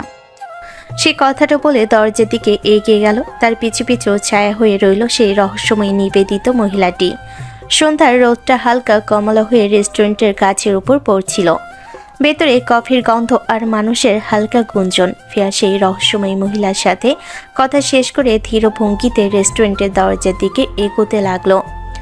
একই সময়ে রেস্টুরেন্টের অন্য কোণে ব্যবসায়িক মিটিং শেষে উঠে দাঁড়াচ্ছিল আরাফ। তার মন আজকাল ফিয়াকে নিয়ে অদ্ভুত একটা অস্বস্তিতে কুঁকড়ে থাকে, কিন্তু সে তা প্রকাশ করে না। মিটিং থেকে বের হয়ে দরজার দিকে হাঁটতেই তার চোখ হঠাৎ থেমে গেল। ওপাশে দরজা দিয়ে বের হচ্ছে ফিয়া। আরাফ থমকে গেল, চোখে অবাক, ভুরুর ভাঁজ গভীর হলো। ফিহা এখানে? মা তো বলেছিল বাসায় আছে, কিন্তু কার সাথে এলো আর কেন? ফিয়া ফোন হাতে ব্যস্ত হয়ে বাইরে বেরিয়ে যাচ্ছিল। এক মুহূর্তের জন্য তার চোখ পড়তে সে একটু থামলো, তারপর আচমকাই চোখ সরিয়ে নিল, যেন দেখা হয়নি এমন ভঙ্গি। আর আরও বিভ্রান্ত হয়ে পড়ল। কিছু লুকাচ্ছে, কিন্তু কি? তাহলে কাল সকালে ফোনে যাকে ঠিক করে দিব বলছিল, সেও কি এখানেই ছিল? সে দ্বিধায় দরজার কাছে গেল, বাইরে তাকালো। ফিয়া তখন রাস্তার পাশে দাঁড়িয়ে কারোর সাথে ফোনে ধীরে কিছু বলছে, মুখটা গম্ভীর, চোখে চিন্তা, যেন অন্য কেউ। আর খানিক দূর থেকে তাকিয়ে রইল। আপনি এখানে কি করতে এলেন? কিন্তু সে কথা মুখে আনলো না, শুধু একবার দীর্ঘশ্বাস ফেলে নিজের দিকে ফিরে হাঁটতে লাগলো। আর যতই দূরে যাক, তার মাথায় ঘুরতে লাগলো শুধু একটা কথা, ফিয়া কিছু লুকাচ্ছে। আর সেই জিনিসটা তার জীবনে ঝড় তুলতে পারে। রাতের ঠান্ডা বাতাসটা ঘরের উপরে ছড়িয়েছিল। ঘরে ঢুকতেই আরাফের চোখে প্রথম যে জিনিসটা পড়ল, ফিয়া সোফায় বসে চুপচাপ ফোন স্ক্রল করছে। কপালে ব্যান্ডেজটা এখনো আছে, কিন্তু মুখে আগের মতো দুষ্টু ভাব নেই। আর জুতো খুলে ধীরে ধীরে সামনে এসে দাঁড়ালো। এখন কেমন আছেন? ঠিক আছে সোনা, চিন্তার কিছু নেই। আর চোখ সরিয়ে নিয়ে গভীর শ্বাস নিল।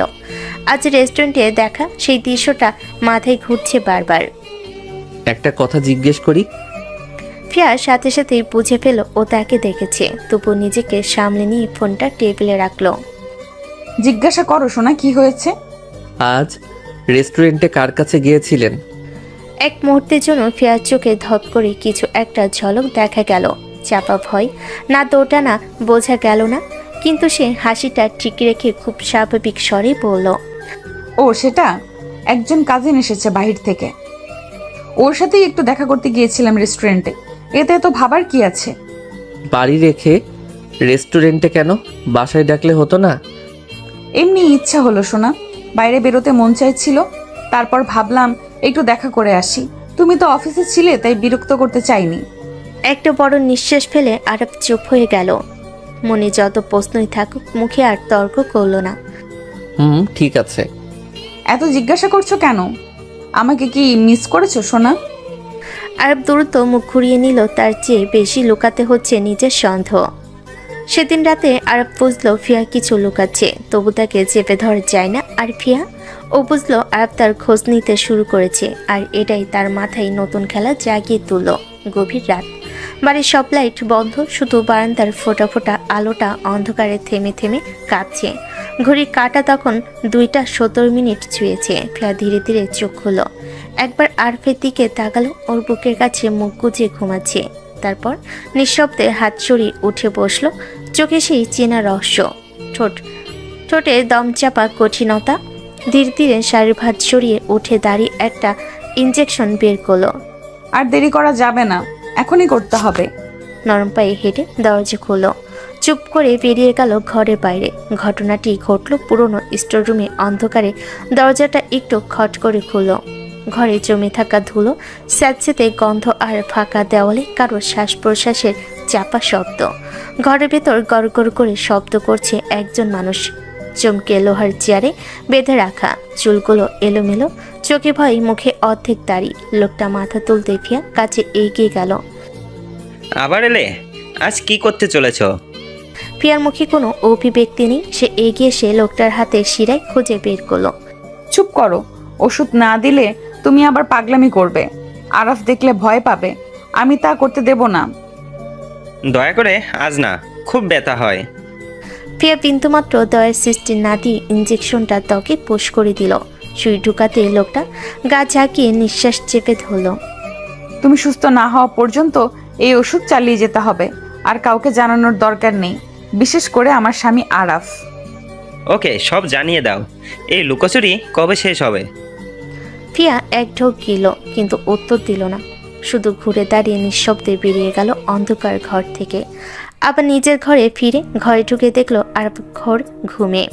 ফিয়া নিঃশব্দে শুয়ে তার বুকের পাশে মাথা রাখলো। আর একটু সময় শোনা, সব ঠিক হয়ে যাবে। তারপর তুমি আমাকে ছেড়ে যেতে পারবে না, কোনোভাবেই না। এরপরে চোখ বন্ধ করে নিঃশব্দে দীর্ঘ নিঃশ্বাস ফেলল, যেন কিছুই হয়নি।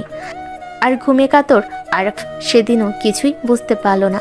পরদিন সকাল, বাড়ির নিচতলায় ডাইনিং রুমে হালকা আলো ঢুকছে। টেবিলের উপরে গরম ভাত, ডাল, সবজি। আর তখনও বের হয়নি। ফিয়া চুপচাপ বসে আছে, কিন্তু চোখে যেন হিসেব কষার ঝিলিক। আরফের মা পানির গ্লাসটা নামিয়ে রেখে মৃদু হেসে বললেন, কিরে মা, আজ চুপচাপ মনে হচ্ছে? আচ্ছা মা, একটা কথা বলি। বলো মা। আপনাদের তো এত বড় ব্যবসা, এত নাম, এত লোক, তাও আরাফকে বাইরে চাকরি করতে হয় কেন? ব্যবসাটা দেখলেই তো পারে। বুঝলি ফিয়া, তোর শ্বশুর মানে আমার মানুষটা, তিনি চান না আরাফ এখনই ব্যবসায় বসুক। তার মাথায় শুধু একটাই কথা, ছেলে যেন নিজের যোগ্যতায় দাঁড়ায়, ব্যবসায় ভরসা না নিয়ে নিজের পরিচয় নিজের হাতে বানাক। মায়ের চোখে অদ্ভুত গর্ব, কিন্তু তাতে একটা কঠোরতার ছায়াও ছিল। ফিয়া কথা শুনে মাথা নিচু করে। ভেতরে ভেতরে অন্য হিসাব। ফিয়ার মনে ঝটকা খেলে যায়। এই বাড়িতে ক্ষমতা, নিয়ম আর সম্পত্তির হিসেব যেন অনেক পুরনো। এত বড় ব্যবসা, অথচ নিজের ছেলেকেও ভাগ দিতে মন চায় না। তার চোখের কোণে এক ফোঁটা সন্দেহ জমে ওঠে। নাকি এর পিছনে অন্য কোনো কারণ আছে? ফিয়া মুখে কিছু না বলে মৃদু হাসল। মা, বুঝলাম। কিন্তু মনে মনে সে ইতিমধ্যেই অন্য সিদ্ধান্ত নিয়ে ফেলেছে। তার চোখে আবারও সেই আগের রাতের অন্ধকার ঘরের দৃশ্য ভেসে ওঠে। ইঞ্জেকশনের সূচ, কারণ নিস্তব্ধ শ্বাস, আর নিজের হাতের কাঁপনহীন দৃঢ়তা। এ বাড়িতে রহস্য অনেক। আরফিয়া থামার মেয়ে না। দুপুরে ডাইনিং টেবিলের পাশে আরফের মা থালা সাজাচ্ছেন। ভেতরের রুমটা বন্ধ। দরজার নিচ দিয়ে গন্ধ বের হয়। সেই রুমে থাকে আরফের চাচু।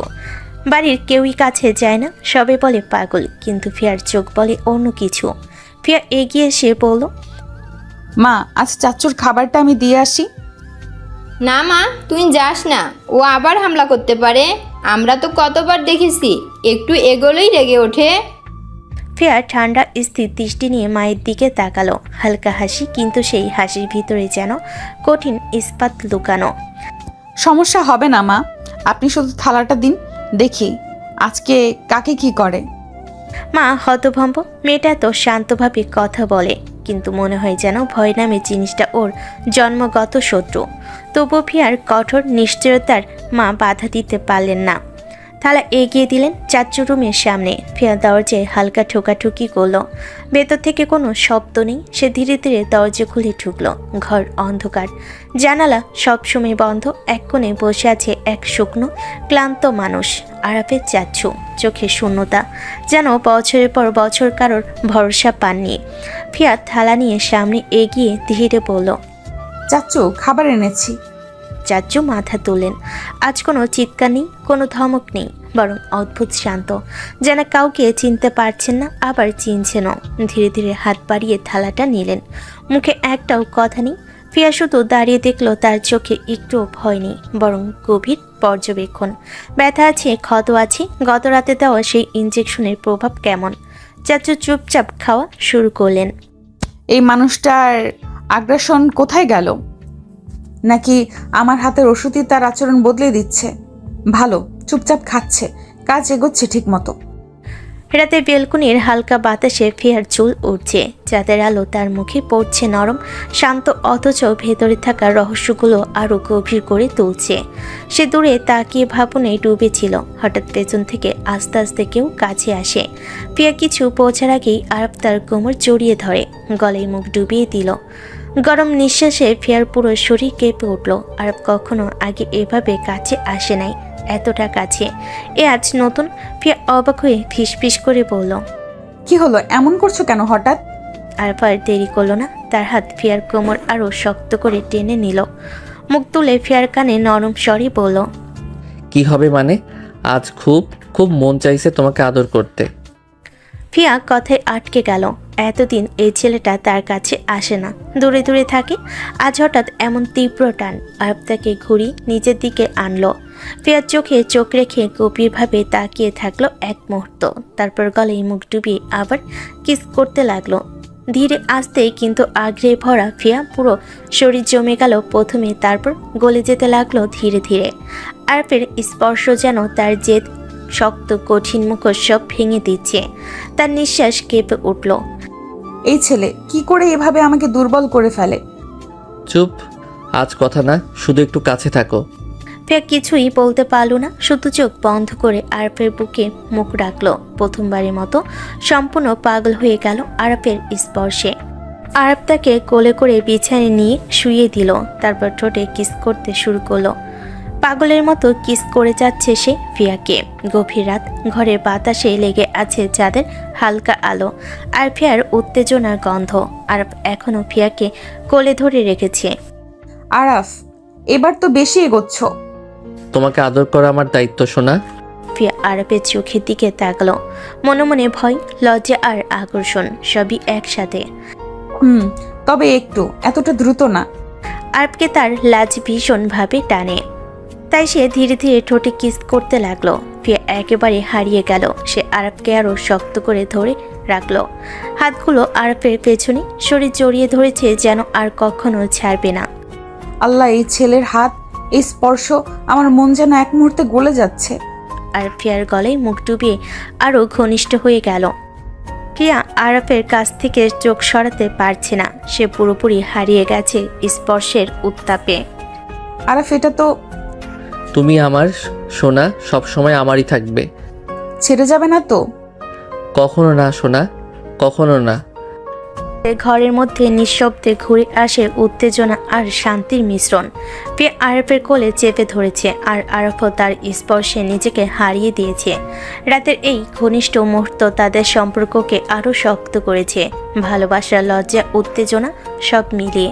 সকালে রোদ ঢুকেছে ঘরে। ফিয়া বিছানায় আরবকে দেখলো, চোখে লজ্জা আর মুখে হালকা হাসি। কি ব্যাপার, রাতে কি হয়েছিল? তুমি এত উত্তেজিত হয়েছিলে কেন? আমার বউ এত হট, তাকে দেখলে আদর করতে মন চায়। এত সহজে মেনে নিলে? তুমি কি জানো আমি কতটা দুষ্টুমি করতে পারি? হ্যাঁ জানি তো সোনা, আমার বউ প্রচুর পরিমাণে দুষ্ট। আরাফ, তোমার মতো স্বামীকে দেখলে তো আর কোনো মন শান্ত থাকে না। তুমি কি ভাবছো আমি সারা দিন তোমার কথা ভাবি না? ফিয়া হেসে আরফের হাত ধরে বিছানার পাশে টানলো। তার দুজনেই ধীরে ধীরে একে অপরকে ঘনিষ্ঠভাবে টানে। চলো দেখি আজকের দিনটা কতটা রোমান্টিক করতে পারি। ও সোনা, তোমার রোমান্টিকতায় আমি তো হারিয়ে যাই। তার দুজন আবার দুজনের কাছে চলে এলো, গভীরভাবে আদর করতে থাকলো একজন আরেকজনকে, যেন তারা দুজনের প্রতি শারীরিক টান অনুভব করছে। দুপুরের আলো ঘরের মধ্যে ঢুকছে। খাবারের টেবিলে ফিয়া বসে আরফের দিকে তীক্ষ্ণ চোখে তাকিয়ে আছে। আরাফ, আর অন্য অফিসে কাজ করার দরকার নেই, এখন থেকে নিজের ব্যবসা সামলাক। না, তা কি করে হবে? দরকার নেই। কি বলেন বাবা, আপনার বয়স হয়েছে, এত প্যারা নেওয়ার দরকার নেই। আরাফ, তুমি এখন থেকে নিজের অফিস সামলাও। আরব চৌধুরী কিছু বলতে পারলো না, দাঁত চেপে ধরে বসে থাকলো, কারণ সবাই ফিয়ার পরিকল্পনা মতো হয়ে যাচ্ছে। সে একা সব নিয়ন্ত্রণ করছে আর সবাই শুধু দেখতে থাকছে। আরবের জন্য ফিয়ার এত শক্ত দৃঢ়তা একদম নতুন, কিন্তু ভেতরে সে জানে এই বউ তার জন্য সব ঠিক করে দিয়েছে। আরাফ শুনলে না? এখন থেকে আমাদেরই দায়িত্ব, আমাদেরই কাজ, আমাদেরই ব্যবসা সামলানো। আশরাফ চৌধুরী দাঁতে দাঁত চেপে রইল। তার সব সাজানো প্ল্যান এই মেয়ে ভেস্তে দিল কত সহজে। তার এই রাজত্ব অন্য কেউ দখল করতে পারবে না, কিছুতেই সে হতে দিবে না। দুপুরে আলো ঘরে ঢুকছে। আরাফের বাবা রাগে ফুঁসছে। ঘরের মধ্যে হাঁটাহাঁটি করে ফোন তুলে কাউকে কল দিল। হ্যাঁ, এই মেয়েটা একটু বেশি বাড়াবাড়ি করছে, ওকে সরাতে হবে। ফিয়া দরজার কাছ থেকে সব শুনছে। হঠাৎ সে হালকা হাসি দিল, চোখে তুষ্টু ঝলক। আমাকে সরানো এত সহজ নয়। ফিয়া মনে করলো আগে খুব সহজে একজনকে সরানো গিয়েছিল, কিন্তু তাকে কেউ সরাতে পারবে না। আমাদের পরিস্থিতি যতই কঠিন হোক, আমি কখনো ছাড়বো না আরাফকে। ঘরের মধ্যে চুপচাপ, কিন্তু ফিয়ার মন পুরোপুরি তৈরি। সে জানে নিজের পথে একবার দাঁড়িয়ে গেলে কেউ তাকে সরাতে পারবে না। গভীর রাত, ঘর নীরব, শুধু বাইরে বাতাসের হালকা শব্দ। ফিয়া চুপচাপ বেরিয়ে একটি রুমে পৌঁছালো। চিন্তা করবেন না, আমি আজকের ইঞ্জেকশনগুলো দেব। ফিয়া ইঞ্জেকশন হাতে নিয়ে ধীরে ধীরে কাছে গেল। সে লক্ষ্য রাখলো কারোর চোখে যেন না পড়ে। কেবল কয়েকটা ইঞ্জেকশন, তারপর আপনি সম্পূর্ণ সুস্থ হয়ে যাবেন। লোকটি চুপচাপ ফিয়ার কথায় বিশ্বাস রাখে, কিন্তু কে জানে এই সুস্থতা কেউ সহজেই বুঝতে পারবে না। তবে মনে রাখবেন, কেউ যেন না বুঝতে পারে যে আপনি ধীরে ধীরে সুস্থ হচ্ছেন। অভিনয় চালিয়ে যান, ঠিক তেমনি যেমন আগে করেছেন। ফিয়ার চোখে দৃঢ়তা। ধীরে ধীরে ইঞ্জেকশন দেওয়া শুরু হলো। প্রতিটি পদক্ষেপে সতর্কতা, প্রতিটি আন্দোলনে নিখুঁত নিয়ন্ত্রণ। ঘরে ফিরে ফিয়া চুপচাপ শুয়ে পড়ল। রাত নীরব, কিন্তু ফিয়ার মনে কেবল একটাই ভাবনা, সব ঠিক হবে, আর কেউ বুঝতে পারবে না। কই গেছিলে এত রাতে? নিচে পানি খেতে গিয়েছিলাম, হঠাৎ ঘুম ভেঙে গেল। পানি তো রুমেই আছে। ইস, আমি তো খেয়ালই করি নাই। কিছু লুকাচ্ছ না তো?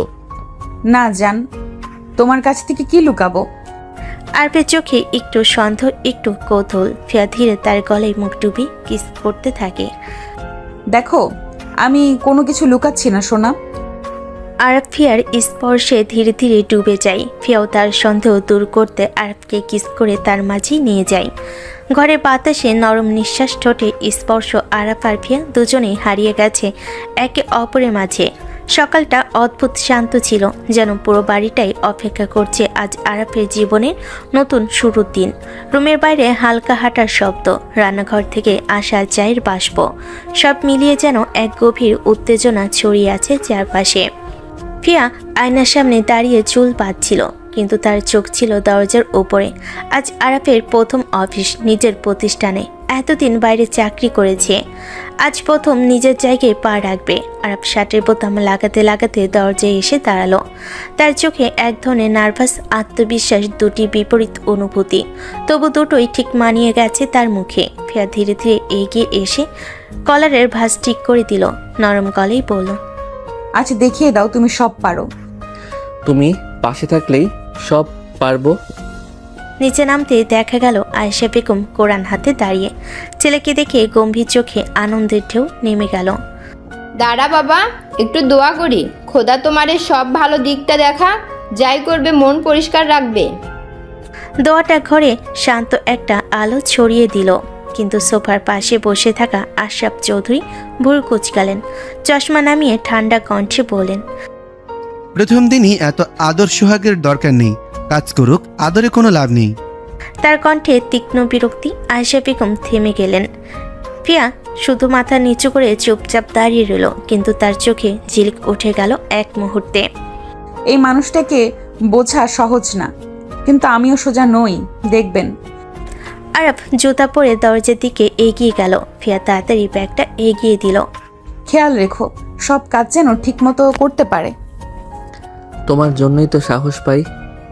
অফিসে যাও, চোখে চোখ রেখে ঝাপটা দেখাও, আর চোখে চোখ রেখে দাপট দেখাও। কেউ চাইবে না তোমার জায়গা গড়ে উঠুক, কিন্তু আজ কিন্তু তোমার দিন। আর রাতে? রাতের কথা রাতেই বলবে, এখন যাও। আর আমার খেলা শুরু হওয়ার দিন। এই বাড়িতে কে কত দূর যায় আজ থেকেই বোঝা যাবে। সকালটা যত শান্ত ছিল, অফিসে পা রাখতে ততটাই অদ্ভুত একটা ভারী চাপ এসে নামলো আরফের বুকের উপর। নতুন ফ্লোর, যদি কেবিন, তবু সব কিছু অচেনা দৃষ্টি দিয়ে তাকে মাপছে। রিসেপশনে ঢুকতেই কয়েকজন স্টাফ দাঁড়িয়ে সালাম দিল। আরাফ হালকা মাথা নেড়ে এগোলো, কিন্তু মনে হচ্ছিল কেউ যেন তাকে দেখে রেখেছে, খুব কাছ থেকে, খুব হিসেব করে। নিজের কেবিনে ঢুকে চেয়ারটায় বসতে সেই অনুভূতি আরও তীব্র হয়ে উঠল। কাছের দেওয়ালের ওপাশে কেউ দাঁড়িয়ে নেই, তবু যেন এক ধরনের ছায়া তাকে ঘিরে রেখেছে। সে ফাইল খুলে কাজ শুরু করলো। কিছুক্ষণের মধ্যেই পিয়ন এসে বলল, স্যার, এখানে কপিটা সবাই খায় না, অন্যরকম একটু। আপনি চাইলে আমি বাইরে থেকে এনে দিই। না, দরকার নেই, এখানেরটাই দিবেন। পিয়ন মাথা নেড়ে চলে যেতেই আরাফ আবার সেই চাপা চোখের অনুভূতিটা পেল। মনে হলো কেবিনের বাইরে কেউ দাঁড়িয়ে আড়াল থেকে তাকে লক্ষ্য করছে। হঠাৎ পাশের ব্লাইন্ডের ফাঁকায় একটা ছায়া নড়ল। তার শ্বাস আটকে গেল এক মুহূর্তে। দরজার হ্যান্ডেলও যেন অদৃশ্যভাবে নড়ে উঠল। আরাফ মুঠো শক্ত করে ফিসফিস করে বলল, কে আছে? কোনো উত্তর নেই, শুধু চাপা নীরবতা। আর সেই নীরবতার ভেতর কোনো অজানা উপস্থিতি। সে উঠে দরজা খুলে বাইরে তাকালো। ফ্লোর ফাঁকা, স্টাফরা নিজেদের কাজে ব্যস্ত, কেউ তার দিকে সন্দেহজনকভাবে তাকাচ্ছে না। তারপরও বুকের ভেতর একটা ঠান্ডা স্রোত বয়ে গেল। আরব ধীরে ধীরে নিজের জায়গায় ফিরে এসে কেবিনের কাছের দেওয়ালে নজর রাখলো। মনে মনে বলল, ফিহা যা বলেছে ঠিকই, নিজের জায়গা সামলানো সহজ হবে না। কেউ চায় না আমি এখানে দাঁড়াই। আমাকে চোখে চোখে রাখছো কে আর কেন? সন্ধ্যার আলোটা যেন আজ একটু মলিনই লাগছিল। আর গেট দিয়ে ঢোকার সাথে সাথে তার মায়ের কণ্ঠ ভেসে এলো। মা দরজার সামনে দাঁড়িয়ে মুখ ভরে হাসলেন। কেমন গেল বাবা আজ তোমার প্রথম দিন? ভালোই মা, সব ঠিকঠাক ছিল। কিন্তু চোখে ভর করে থাকা অদ্ভুত ক্লান্তিটা তার মা বুঝে ফেলেন। তবু কিছু জিজ্ঞেস করলেন না। মা চাপ দিল না, কিন্তু সব দেখে রাখেন। আরব সোজা রুমের দিকে হাঁটতে লাগলো। দরজা খুলতেই ফিয়া বই হাতে বসেছিল। উঠেই কাছে এলো। ফিয়া নরম গলেই বলল, কেমন কাটলো দিন? খুব স্ট্রেস নিলে না তো? স্ট্রেস না, কিন্তু জানো, সারাদিন মনে হচ্ছিল কেউ আমাকে চোখে চোখে রাখছে। একটা অদ্ভুত অনুভূতি হচ্ছিল, যেন কোথাও থেকে কেউ আমাকে দেখছে। ফিয়ার মুখমণ্ডলে মুহূর্তে চিন্তার ছায়া নেমে এলো। সে কাছে গিয়ে আরবের শার্ট ঠিক করে দিয়ে ফিসফিস করল, সাবধানে থাকবে সব সময় আরাফ। নিজের অফিস মানে নিরাপদ, এই ভুল কখনো করবে না। ওখানে অনেকের চোখ আছে, সবাই যে ভালো চায় তা না। সাবধানতা সবসময় বজায় রেখো। আরব হাসলো হালকা, ক্লান্ত কিন্তু নরম ভালোবাসায় ভরা সেই হাসি। তাকে জড়িয়ে ধরে বলল, ওকে শোনা, এত চিন্তা করো না, আমি সামলে নেব। চলো, আমি আগে ফ্রেশ হয়ে আসি। আচ্ছা যাও, আমি খাবার দেখি। আর বাথরুমে ঢুকতে ঢুকতে আবারও সেই দিনের অদৃশ্য দৃষ্টি মনে পড়ল। আর ফিয়ার সতর্ক কথাগুলো কানের ভেতর প্রতিধ্বনির মতো ঘুরে বেড়াতে লাগলো। 1 মাস কেটে যায়। এই 1 মাসে আরব নিয়ম করে প্রতিদিন অফিসে যাচ্ছে, কাজ শিখছে, ফাইল দেখছে, হিসাব মিলাচ্ছে। কিন্তু যত দিন যায় ততই তার মনে একটা অদ্ভুত সন্দেহর দানা বাজছে। কিছু হিসাব মেলে না, কিছু টাকা অনুপস্থিত, কোনো না কোনো জায়গায় ধোয়ার আভাস। সেদিন রাতে ডাইনিং টেবিলে সবাই খাচ্ছিল। আরব চুপচাপ ছিল, কিন্তু শেষমেশ মুখ তুলেই বলল, বাবা, একটা কথা বলবো? হ্যাঁ বলো। আমার মনে হচ্ছে কেউ আমাদের অফিসের টাকা পাচার করছে। প্রতিদিন ফাইল মিলাই, কিন্তু হিসাব ঠিক আসে না। কি আজে বাজে কথা বলছো? আমাদের অফিসের টাকা চুরি করবে? কার সাহস আছে? কারো ক্ষমতা নাই বাইরের মানুষ টাকা সরাবে? এমন কথা মুখে আর আনবে না। ঘরটা মুহূর্তেই অস্বস্তিতে ভরে গেল। আর চুপ হয়ে গেল, কিন্তু ফিয়া লক্ষ্য করছিল বাবার চোখের ভয়, তার তড়িঘড়ি রেগে ওঠার ভঙ্গি। হঠাৎ ফিয়া শান্ত গলায় বলল, হ্যাঁ ঠিকই বলেছেন বাবা, বাইরের মানুষের তো সত্যিই ক্ষমতা নেই টাকা সরানোর। সরাচ্ছে তো ভেতরের মানুষ। মুহূর্তেই আরাফের বাবার মুখ শুকিয়ে গেল, রং উদাও হয়ে গেল মুখ থেকে। চোখে খাঁটি ভয়, যেটা সে লুকাতে চাইল, স্পষ্ট হয়ে উঠল। হাতের পানে গ্লাসটা সে শক্ত করে ধরলো, যেন গ্লাসটাই তাকে বাঁচিয়ে রাখবে। আরাফ তাকিয়ে রইল। ফিয়ার কথাটা এতটা নির্ভুলভাবে আঘাত করেছে কেন? বাবা ভয় পেলেন কেন? ডাইনিং রুমে জমে ওঠা নীরবতা যেন শ্বাস আটকে দিচ্ছিল। আরবের বাবার চোখে তখনও সেই আতঙ্কের রং। ফিয়া চুপ করেছিল, কিন্তু আজ আর সে চুপ থাকলো না। ধীরে ধীরে মুখ তুলল। চোখ দুটো তীক্ষ্ণ, ঠান্ডা। এমন চোখে কেউ যেন আজ পর্যন্ত তাকে দেখেনি। এসব আপনিই করছেন বাবা। অফিসের টাকা সরাচ্ছেন, আর তার কারণ খুব সহজ, আপনি ব্যবসার আড়ালে অবৈধ কাজ করেন। কি আজে বাজে কথা বলছো তুমি? তুমি আমার উপর এত বড় অপবাদ দিচ্ছ? অপবাদ দিলে আপনার মুখ শুকিয়ে যেত না বাবা, আমি ঠিকই বলছি, আর আমার কাছে প্রমাণ আছে। সবাই স্তব্ধ।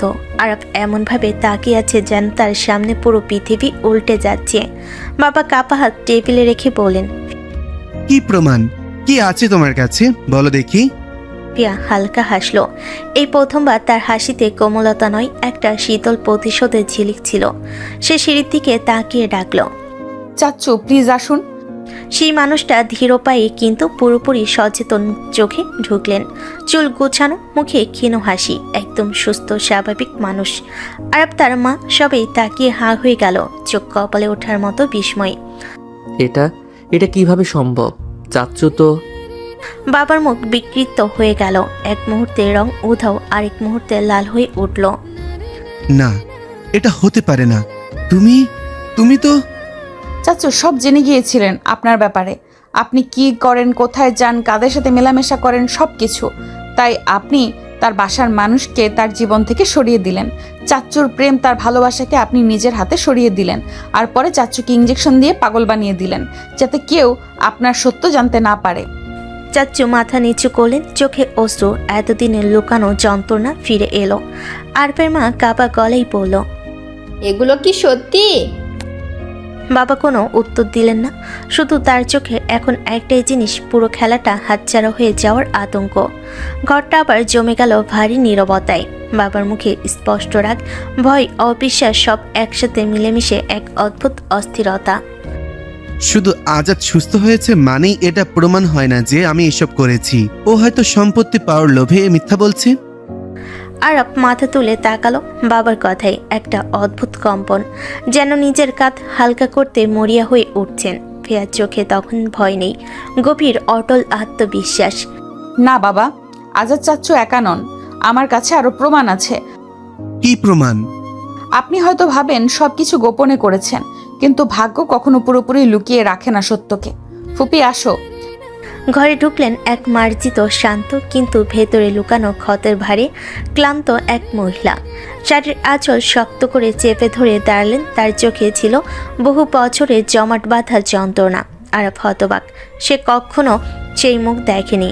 বাবা চেয়ার ধরে দাঁড়িয়ে রইলেন, চোখ বড়, মুখে গভীর শোক। ফিয়া ধীরে বলল, আমার ফুপি চাচ্চুর ভালোবাসার মানুষ, যাকে আপনারা ভাবতেন তিনি নেই, কিন্তু তিনি সবসময় ছিলেন ছায়ায়, ভয়ে ভয়ে আপনার থেকে লুকিয়ে।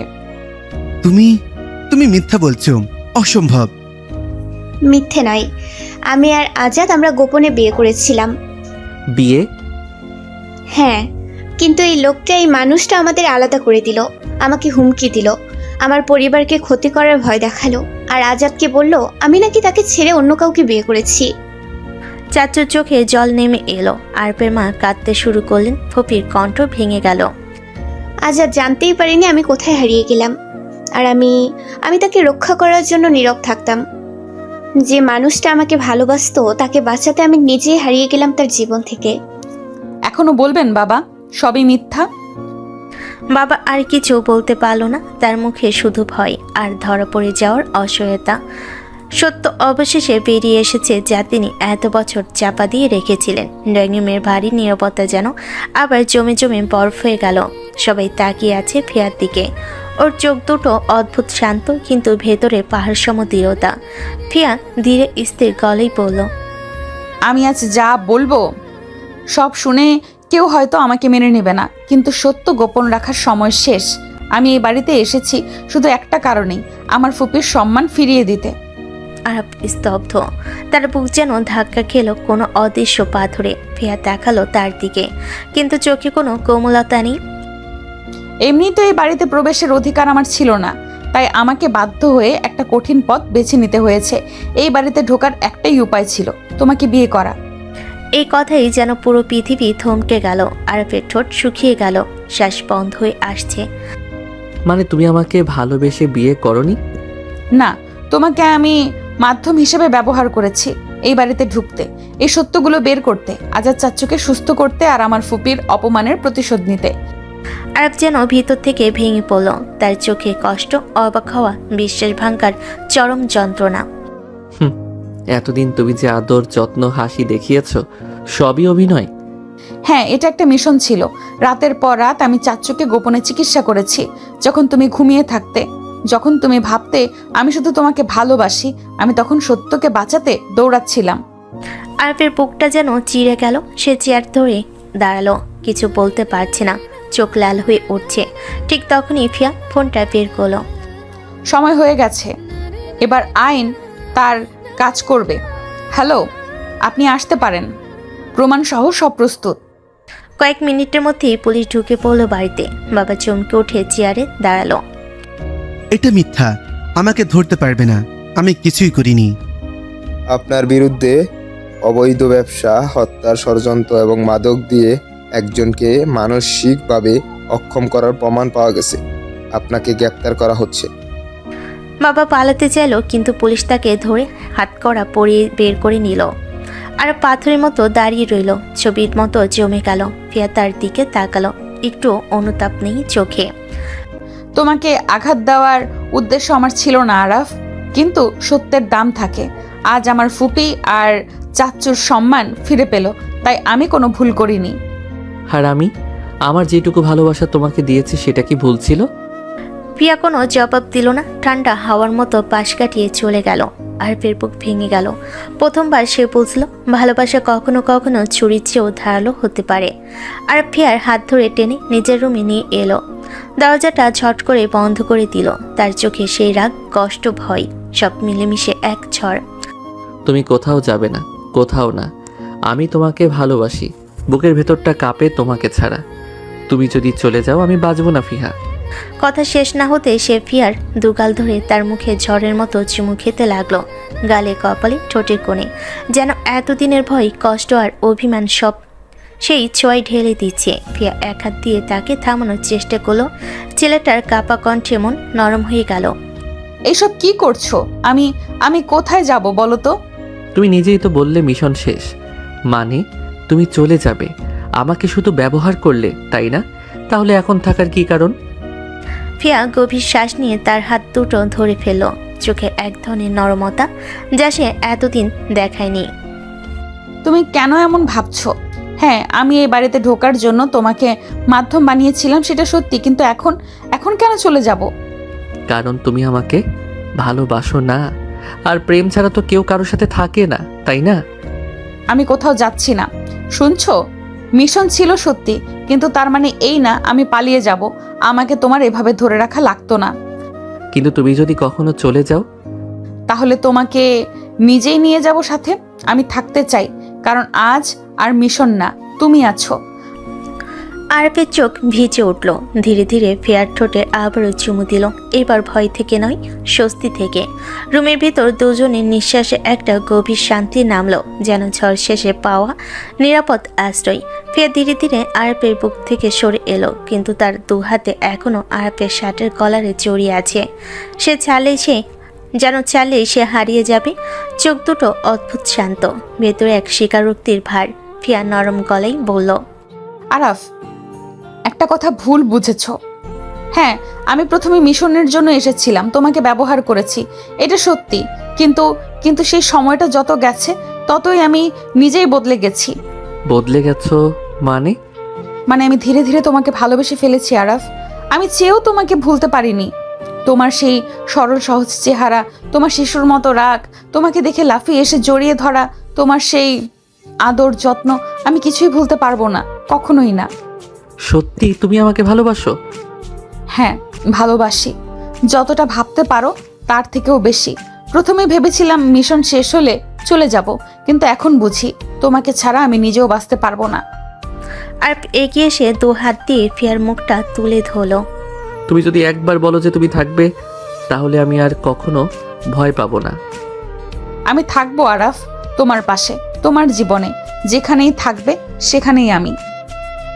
আর এক মুহূর্ত দেরি করলো না, ফিয়াকে বুকে জড়িয়ে ধরলো শক্ত করে, যেন তাকে আর কখনো ছাড়বে না।